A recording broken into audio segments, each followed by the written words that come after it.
अस्सलाम वालेकुम। देसी एंड स्पाइसी फूड में खुशामदीद। कढ़ाई तो आपने बहुत तरह की खाई होगी, लेकिन आज हम बना रहे हैं बहुत ही यूनिक और स्पेशल तुरई की कढ़ाई। जी हाँ, बहुत ही ज़बरदस्त और बहुत ही यूनिक, बहुत ही ज़बरदस्त बनती है।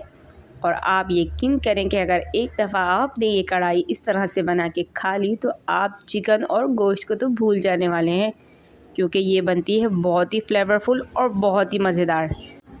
तो आज हम बना रहे मज़ेदार सी तुरई की मज़ेदार स्पेशल शनिवारी कढ़ाई। तो इस स्पेशल कढ़ाई की रेसिपी को देखने के लिए आपने करना कुछ नहीं है, वीडियो को लाजमी एंड तक देखना है और वीडियो पसंद आएगी तो लाइक ज़रूर करना है। तो चलें स्टार्ट करते हैं। सबसे पहले पैन में हमने ऑयल को डाल के अच्छे से गर्म कर लिया था और 2 बड़े साइज़ की प्याज को लेके हमने बारीक कट कर लिया था और अब हम प्याज को इसके अंदर फ्राई करने लगे हैं। तो प्याज को हम गोल्डन ब्राउन होने तक के पकाएंगे ताकि लाइट सी ये गोल्डन हो जाए। तो जब तक प्याज हमारी गोल्डन हो रही है, अगर आपने चैनल को सब्सक्राइब नहीं किया है तो जी जल्दी से जाके चैनल को तो सब्सक्राइब कर देना, क्योंकि रोज़ाना हम लाते हैं आपके लिए मज़ेदार सी रेसिपीज़। और साथ ही बेल आइकन को लाजमी प्रेस कर दें ताकि आपको रोज़ाना की मज़ेदार रेसिपीज़ की नोटिफिकेशन मिलती रहे। और वीडियो पसंद आए तो लाइक ज़रूर किया करें, क्योंकि आपके लाइक और कमेंट से होती है हमारी हौसला अफजाई। तो जनाब यहाँ प्याज हो चुकी थी मेरी लाइट गोल्डन, मैंने इसको और मज़ीद नहीं बनाना था। तो बस इसके अंदर मैंने डाल दी है तुरई। तो 1 kg मेरी ये तुरई थी, जिसको मैंने पहले से वॉश करके इनके छिलके रिमूव कर लिए थे और बारीक बारीक हमने इसको कट कर लिया था। तो बस इसको हमने प्याज के साथ लगभग 2 से 3 मिनट तक ऑयल के अंदर फ़िलहाल इसको फ्राई करना है। अभी हमने कोई स्पाइसेस इसके अंदर ऐड नहीं करना, सिर्फ इसको फ़िलहाल हमने फ्राई करना है। तो वैसे तो तुरई कई तरह की पकती है और बहुत ही मज़ेदार लगती है, लेकिन जो ये स्पेशल इसकी रेसिपी है, आप यकीन करें कि जब आप इसको इस रेसिपी से पकाएंगे ना, तो आपके बच्चे जो तुरई नहीं खाते वो भी शौक़ से खाएंगे, क्योंकि ये बहुत मज़े की बनती है। तो बस इसको हमने करना कुछ नहीं है, 2 से 3 मिनट के लिए कलर चेंज होने तक हमने इसको अच्छे से फ्राई कर लेना है। तो ये देखिए कलर इसका चेंज होने लगा था और अब हम स्पाइसेस शामिल करेंगे। 1 टीस्पून मैंने इसमें कुटा हुआ धनिया शामिल किया है। पिसा हुआ धनिया हम शामिल नहीं करेंगे, कुटा हुआ शामिल करेंगे। और कुटी हुई काली मिर्चें भी मैंने 1 टीस्पून ही इसमें शामिल की हैं, बहुत मज़े का फ्लेवर आता है। 1/2 टीस्पून मैंने इसमें कलर के लिए हल्दी थोड़ी सी शामिल की थी और साथ ही मैंने इसके अंदर 1/2 टीस्पून ही सफ़ेद ज़ीरा शामिल किया था और शामिल की थी मैंने 1.5 टीस्पून कुटी हुई लाल मिर्च। तो लाल मिर्चें मैंने इसमें 1.5 चमचा डाली थी। तो आप अपने टेस्ट के हिसाब से मिर्चें और स्पाइसेस कम ज़्यादा कर सकते हैं। अगर आपको स्पाइसेस कम पसंद है तो आप कम भी डाल सकते हैं। तो बस अच्छे से सारे स्पाइसेस को इसके साथ करेंगे मिक्स और लगभग 1 मिनट तक हम पकाएंगे, ताकि सारे स्पाइसेस ज़बरदस्त तरीके से हमारी तुरई के साथ पक जाएं। तो सारे स्पाइसेस हमने डाल दिए थे, लेकिन नमक हमने डाला नहीं था। तो जब बस सारे स्पाइसेस डालने के बाद नमक भी हम इसके अंदर ऐड कर देंगे। 1 टीस्पून मैंने इसमें नमक शामिल किया था। तो नमक टेस्ट के हिसाब से आप कम ज़्यादा कर सकते हैं। तो सारे स्पाइसेस के साथ लगभग इसको 1 से 2 मिनट हो चुके हैं और ये देखें कितनी ज़बरदस्त ये सॉफ्ट सी होने लगी थी। तो बस इसको हम मज़ीद आधा 1 मिनट और फ्राई करेंगे और बस अब हम इसके अंदर शामिल करेंगे टमाटर।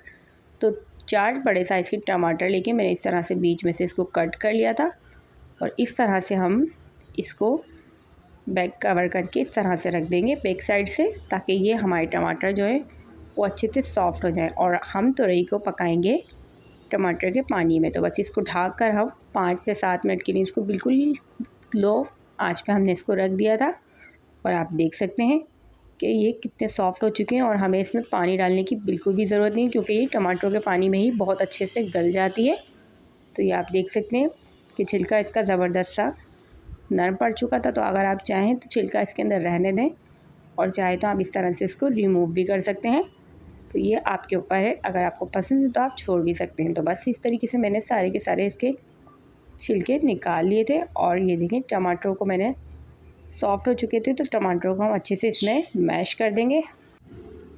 तो ये देखें बहुत ही ज़बरदस्त से सॉफ्ट हमारे टमाटर हो चुके थे। तो मैंने उसको चमचे की मदद से ही अच्छे से इस तरीके से मैश कर दूँगी इसके अंदर ही, तो क्योंकि ये बहुत ज़्यादा सॉफ्ट होते हैं तो ये ईज़िली आराम से घुल जाते हैं। तो ये घुले हुए ही अच्छे लगते हैं। तो अगर आपको तुरई साबुत साबुत सी पसंद है तो आप इसको साबुत भी रहने दे सकते हैं, लेकिन मैं बना रही हूँ कढ़ाई, तो कढ़ाई के अंदर ये तुरई बिल्कुल घुली हुई अच्छी लगती है। तो बस ये देखें, इस तरीके से मैंने चमचे की मदद से इसको हल्के हल्के हाथ से मैश कर दिया था और ये बहुत ही अच्छे से मैश हो चुकी थी और तुरई भी मेरी लगभग बिल्कुल गल चुकी थी।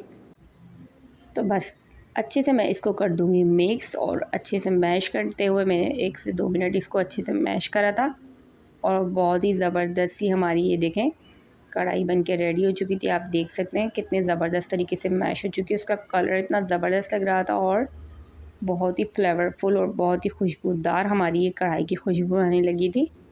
अब यकीन करें कि ये इस तरह से बहुत मज़े की लगती है और टमाटर हमारे और तुरई सब घुल चुकी थी और ना ही हमने इसमें पानी ऐड किया था और बग़ैर पानी के ही हमारी ये मज़ेदार सी तुरई की कढ़ाई बनके रेडी हो चुकी थी। तो बस लास्ट में मैं इसके अंदर शामिल करूँगी हरी मिर्चें मोटी वाली, और हरी मिर्ची शामिल करके अच्छे से करेंगे मिक्स और 1 से 1.5 मिनट के लिए बिल्कुल लो फ्लेम पर हम इसको पकाएंगे ताकि हरी मिर्चियों का जो फ्लेवर है वो अच्छे से तुरई के अंदर आ जाए। तो बस 1 से 1.5 मिनट तक हो चुके थे और मज़ेदार सी ये मेरी तुरई की कढ़ाई बनके रेडी हो चुकी थी। आप देख सकते हैं कितना ज़बरदस्त सा इसका कलर लग रहा है। तो बस इसको अब हम करेंगे सर्व और गर्मा गर्म हमारी ये तुरई की कढ़ाई को करेंगे सर्व और बहुत ही शानदार सी खुशबू आ रही थी और अब हम इसको सर्व करने लगे हैं। तो इसको आप इसी तरीके से बनाएं और इसी तरीके से ट्राई करें और मुझे लाजमी आप बताएं कि आपको ये यूनिक सी तुरई की कढ़ाई की रेसिपी कैसी लगी। तो बस हमने इसको सर्व कर लिया था, हल्का सा मैंने इस पर हरा धनिया भी डाला था। तो बस मेरी कढ़ाई तो रेडी हो चुकी थी। तो बस गर्मा गर्म रोटी के साथ आप इसको खाएं, एंजॉय करें, चावलों के साथ भी आप इसको खा सकते हैं। तो ये बहुत मज़े की लगती है, तो स्पेशली पराठों के साथ भी आप इसको खा सकते हैं। तो बहुत मज़ेदार बनी थी ये। तो बस आपने इसी तरीके से इसको ट्राई करना है और मुझे लाज़मी बताना है कि आपको ये रेसिपी कैसी लगी। इंशाल्लाह ऐसे ही मज़ेदार रेसिपी के साथ दोबारा मिलते हैं, और जब तक के लिए अपना बहुत सारा ख्याल रखें। तो जब तक के लिए अल्लाह निगहबान।